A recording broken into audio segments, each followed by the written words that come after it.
आप जहां पर मौजूद हैं, अपनी सुरक्षा का ख्याल रखते हुए आपकी भेजी गई तस्वीरें भी हम देख रहे थे, रूह कंपा देने वाली रिपोर्ट्स भी हम देख रहे थे।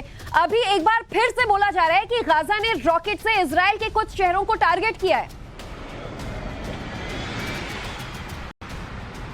देखिए, हमास की तरफ से रॉकेट कार्रवाई में कोई कमी नहीं आई है। पिछले 6 दिन के दौरान हमने देखा कि 20,000 से ज्यादा रॉकेट दागे हैं। लेकिन ये सवाल पैदा होता है कि इतने सारे रॉकेट हमास के पास आए कहां से? यानी कि कुछ मुल्क हैं जो हमास की मदद करते रहे हैं, जहां से वो रॉकेट या बाकी हथियार स्मगल करके लाते रहे। 2005 में देखिए, गाजा पट्टी में हमने देख लिया था किस तरीके से इजराइल वहां से निकल गया था। उसके बाद से लगातार कोशिश यही हो रही थी कि वहां हथियारों का जखीरा जमा किया जाए, और वही हथियार आज वो इस्तेमाल कर रहे हैं इजराइल के खिलाफ। और ये मेरे ख्याल से यूरोपियन यूनियन जो पैसे भी देता रहा है ह्यूमैनिटेरियन एफर्ट्स के लिए, देखिए हर कोई पाई जो है आज इजराइल के लोग समझ रहे हैं कि वो हमास अपने लिए इस्तेमाल कर रहा था, आतंक के लिए इस्तेमाल कर रहा था। वो पैसे जो ह्यूमैनिटेरियन एड के लिए दिए जा रहे थे, आज उसी का इस्तेमाल वो कर रहा है इजराइल के लोगों को टारगेट करने के लिए। आपने बिल्कुल सही कहा। और दूसरी तरफ जवाबी कार्रवाई अगर आप देखेंगे, इस समय धरती कांप रही है गाजा की, क्योंकि पूरी तरह से नस्ते नाबूद करने का प्लान बना लिया है इजराइल ने।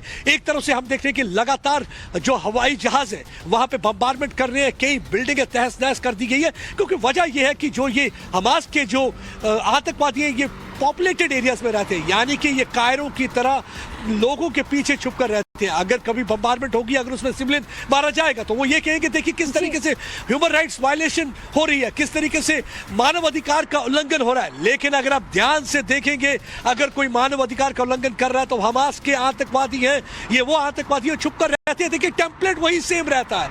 जिस तरीके से हमने देखा कि यासीन मलिक को कैसे विलन को एक विक्टिम बनाया जाता था, उसी तरह से हमास को यहाँ विक्टिम बना के इकोसिस्टम प्रोड्यूस कर रहा है। लेकिन अगर आप देखेंगे, मन बना लिया है इजराइल ने कि इस बार पूरी तरह से उसको नष्ट कर देना है, पूरी तरह से उसको क्रश कर देना है। और इसकी तस्वीरें जो है वो हम तक पहुंचने भी लगी हैं। हर फिर से प्रदीप का रुख कर लेते हैं, जो इस वक्त ग्राउंड जीरो पर मौजूद हैं। प्रदीप, आप बता रहे थे कि जो रॉकेट अटैक्स हैं वो थमने का नाम नहीं ले रहे हैं। आज लगभग एक हफ्ता पूरे होने को भी है, इसके बावजूद क्या गाजा पट्टी से जो अटैक किए जा रहे हैं वो पहले दिन के कंपैरिजन में हल्के हुए हैं या वैसे ही हैं?